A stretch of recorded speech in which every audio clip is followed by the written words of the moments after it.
The talk of the town this summer is, well, it's hot, but nothing compared to last year, and the data backs that up.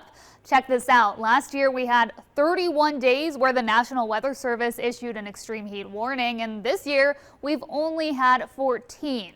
That includes the current one that we're under right now. Last summer is kind of the benchmark in terms of heat now. It's at just about every record imaginable. It's true. In 2024, we saw the hottest summer on record in Las Vegas, the most days over 100 degrees, and who can forget the hottest day on record, 120 degrees on July 7th. You know, we haven't seen any 120s. We haven't even seen 115.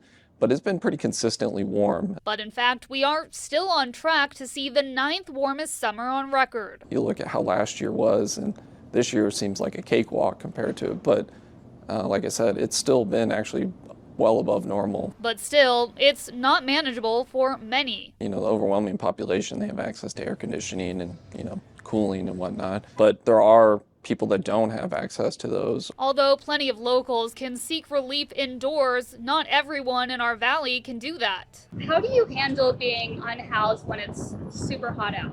Ice and kindness of others. Las Vegas local Patricia tells me when extreme heat hits the city, she has to be resourceful. Just want to get downwind of anything that might have a breeze, whatever you can to stay cool. And the splash pads do help if you can find them on. She tells me while cooling stations do help, there should be more. It would be great if they had cooling tents or something, but they don't. Although those exposed to the elements have a greater challenge when it comes to the heat. Anyone outside can feel negative impacts to their health when an extreme heat warning is in effect. So you may be wondering, when can we see any relief? Storm chances are expected to increase through the weekend, helping cool us down and helping turn around what so far has been another monsoon. In terms of the traditional monsoon season, we've actually been a little drier so far than last year. This time of year last year, we were in the middle of what would become a 214-day streak without measurable rainfall. So far this year, it's only been about 6 weeks.